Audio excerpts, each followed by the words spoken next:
말씀으로 시작하는 축복의 하루, 오늘은 1월 15일 수요일입니다. 우리에게 주시는 하나님 말씀은 요한복음 5장 1절부터 18절까지 말씀 함께 합독하도록 하겠습니다. 그 후에 유대인의 명절이 되어 예수께서 예루살렘에 올라가시니라.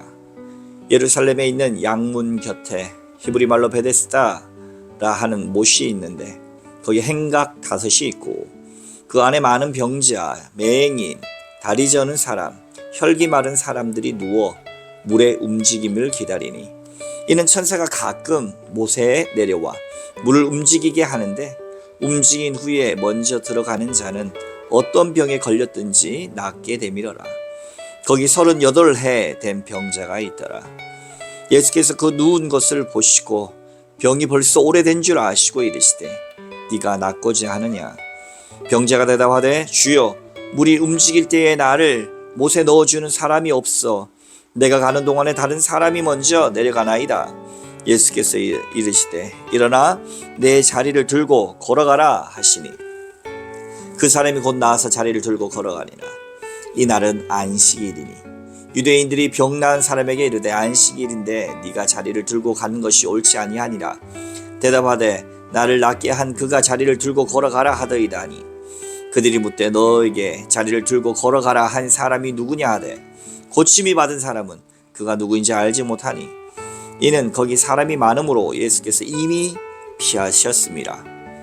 그 후에 예수께서 성전에서 그 사람을 만나 이르시되 보라, 네가 나았으니 더 심한 것이 생기지 않게 다시는 죄를 범하지 말라 하시니 그 사람이 유대인들에게 가서 자기를 고친 이는 예수라 하니라. 그러므로 안식일에 이러한 일을 행하신다 하여 유대인들이 예수를 박해하게 된지라. 예수께서 그들에게 이르시되 내 아버지께서 이제까지 일하시니 나도 일한다 하시매 유대인들이 이로 말미암아 더욱 예수를 죽이고자 하니 이는 안식일을 범할 뿐 아니라 하나님을 자기 친아버지라 하여 자기를 하나님과 동등으로 삼음이라. 아멘. 오늘도 주님의 귀하신 말씀으로 이 하루를 시작하시고 보내시는 여러분들 가운데 좋으신 우리 주님의 은총과 평화가 가득하시기를 주님의 이름으로 축복합니다. 새로운 한 해가 시작된 지 벌써 보름이 지났습니다. 여러분 어떻게들 보내고 계십니까? 새해가 돼서 새로운 마음을 갖고 뭔가 새로운 각오와 결단을 하셨습니까? 어제나 오늘이나 똑같은 하루인데 그냥 산다 하지 마시고 그래도 이런 기회에 우리가 날마다 계기를 마련하는 것이 좋습니다. 예배도 마찬가지입니다, 여러분. 우리가 지난주 드린 예배를 왜 또 이번 주 드리고 이번 주 드린 예배를 왜 다음 주 또 드릴 생각이십니까? 그것은 우리에게 계속해서 하나님 앞에 나아갈 계기를 마련하는 것이고 그 의식들을 통하여 말씀을 통하여 예배를 통하여 잊어버리기 쉬운 우리의 존재가 각성하고 하나님 앞에 반드시 서기 위함입니다. 그러니 새해 계획을 아직도 세우지 못하셨다면 올 한 해 기도하시면서 내가 무엇을 하면 좋을까? 내가 뭘 하면 하나님이 기뻐하실까? 고민하시면서 계획을 또한 잡아보시는 여러분 되시길 주님의 이름으로 축복합니다.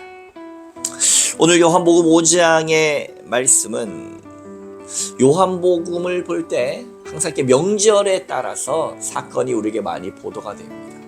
그 명절과 명절 사이에 또 많은 시간들이 또 있을 텐데 그간의 행적 보다가는 그 명절을 중심으로 주님께서 예루살렘에 올라가신 사건들이 주로 많이 보도가 되는데 오늘 특별히 베데스다 연못가에 있는 38해 된 병자에 관한 이야기입니다. 베데스다 양문 곁, 양이 제물들이 드나들었던 이 성전의 많은 문 중에 하나였던 양문 곁에 베데스다라고 하는 연못, 거기에 행각들이 있지요.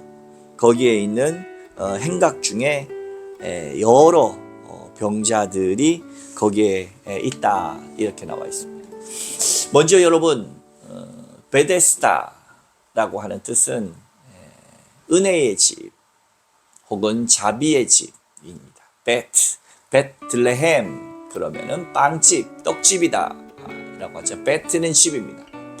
헤세드 해서 은혜의 집, 자비의 집이 바로 이 베데스다 연못가입니다. 왜 자비의 집, 은혜의 집으로 이 연못가가 불리게 됐는가?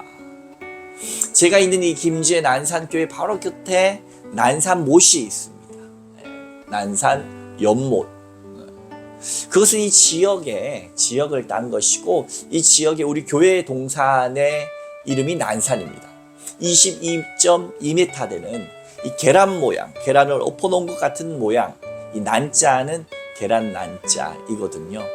이 지역을 품고, 이 지역을 잉태하고, 이 지역에 올해로 118해 되는 우리 교회, 어머니 교회, 모태교회로서 18교회나 이 주변에 많은 교회들을 세우게 된 이 전초기지인 난산교회가 이 계란, 생명을 뜻한 어머니의 품을 뜻하는 그런 이름으로서의 난산을 따서 난산 연못입니다.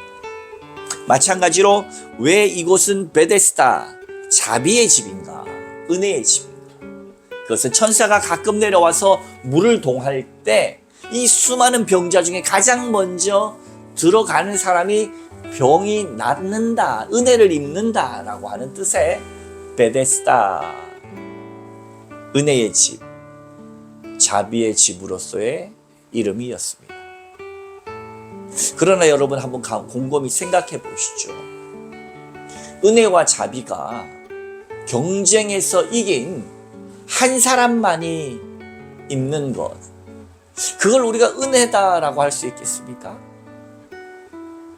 내가 나음을 통하여 남들은 그 기회를 박탈당하는 그런 경쟁 사회를 일컬어 우리가 은혜라고 말할 수 있겠는가? 우리의 사회는 그러한 작동 방식으로 움직이고 있는 것이 사실입니다. 경쟁에서 반드시 이긴 자, 누군가를 짓밟고 올라가는 자에게 이 세상은 은혜를 베푸는데, 하나님의 은혜도 그러한가입니다. 세상은 그렇기 때문에 참 추운 곳입니다.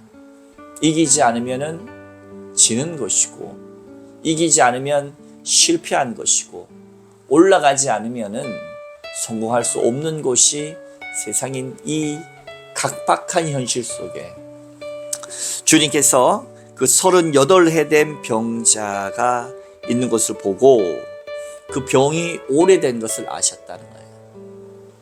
좌절감, 그 오랜 시간 정말로 그곳에서 38의 자리를 깔고 움직이지 못하는 그가 하는 이야기는 뭡니까? 7절 말씀입니다. 병자가 대답하되 주여, 물이 움직일 때에 나를 못에 넣어주는 사람이 없어. 내가 가는 동안에 다른 사람이 먼저 내려가나이다. 연못으로 내려가는 곳이 있는데 내가 가는 동안에 이미 다른 사람이 먼저 갑니다. 38해나 그 양문곁 행각에 앉아서 구걸하면서 지냈던 이 사람이 정말 연못에 들어가고 싶었을까요? 왜 이 질문을 하는가 하면 자포자기 해버린 게 아닌가. 본인이 자기가 제일 먼저 들어갈 확률이 높지 않다라고 하는 사실에 언제 물이 동할지 모르니까 그것을 인지하고 오히려 그냥 그걸 위안 삼아 희망 고문 당하면서 그저 지금의 현실의 삶에 자포자기하며 살아가는 게 아닌가. 그리고 항상 남 탓하는 거죠. 나는 열심히 살고 있는데 세상이 나를 인정해주지 않고 아무도 날 도와주지 않고 먼저 남들이 항상 가버리니 나는 그 기회를 박탈당한다. 나에겐 은혜가 없다. 나에겐 자비가 없다. 라고 예수님께 항변했습니다. 그러자 예수께서 일어나 걸어라 함을 통하여 그에게 기적이 발생했습니다.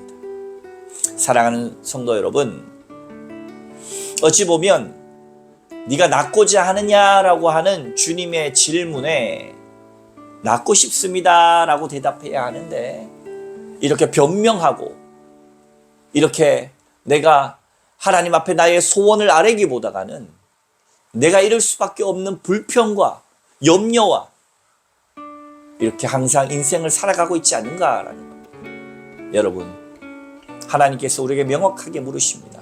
네가 새로워지고 싶으냐? 네가 변화하고 싶으냐?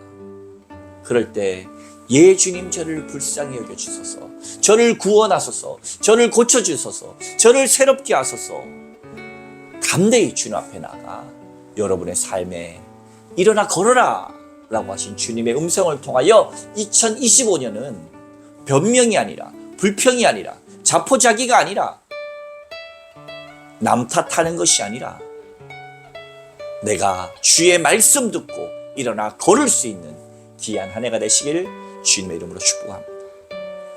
오늘 10절 이후는 그 고친 날이 마침 안식일인데, 많은 유대인들, 예수님의 이 기적을 그들은 행할 수 없었던 사람들이 새로운 생명이 살아나고 고쳐진 것에 대한 건 아무 관심 없이 누가 안식일 날 사람을 고쳤는가, 율법과 법문조항과 자기 나름의 법 해석으로 세상을 어지럽게 만듭니다. 예수를 박해합니다. 생명이 살아나고 그의 인생이 새로워진 것에는 관심이 없고 법을 어겼다. 법 위에 사람이 있습니까, 여러분? 법이 사람을 올가매고 그렇게 합니까? 주님의 그 법정신은 깊은 곳에 사람을 살려내는 생명인데, 오히려 그 법으로 사람을 죽여가는 악한 지도자들, 자기 마음대로 법을 해석하고 자기 좋을 대로 살아가고 자기 기득권을 유지하기 위해 법 위에 군림하는 자들, 하나님께서 심판하실 줄로 믿으시고 우리는 분별해야 합니다. 살리는 것은 영입니다. 육은 무익하다. 우리는 이 땅 가운데 살아가면서 하나님의 진정한 법, 살리는 법, 영의 법, 사랑의 법으로 그 어떠한 것들도 넘어서서 예수님과 같이 생명을 살리고 주님을 나타내는 일에 오늘 하루도 살아내시는 여러분 또한 다 되시길 주님의 이름으로 축원합니다. 함께 기도하겠습니다. 하나님, 이 경쟁 세상 속에서, 사실은 아무 승자도 없는 이 세상 속에서 1등도 외롭고 경쟁하느라 모두 짓밟고 올라가느라 믿을 수 있는 사람도 없고, 밟힌 사람들은 1등을 증오하고, 그러한 은혜 없는 세상, 자비 없는 세상이 아니라 값없이 믿는 자에게 영생을 주시는 하나님의 참 자비, 참 은혜, 지천에 널려있는 빛과 같은 은혜를 새로운 눈을 떠서 발견하는 인생들 되게 하여 주시옵소서. 또한 법 위에 군림하며 법을 아전인수로 해석하고 생명 살림보다는 내 기득권 유지에 악날이 나 있는 세상의 악한 세력들을 심판하시고 오직 하나님 안에서 살리고 사랑하는 일에 하나님, 우리 모두가 욕군들이 다 되게 하여 주옵소서. 감사하며 예수님 이름으로 간절히 기도하옵나이다. 아멘.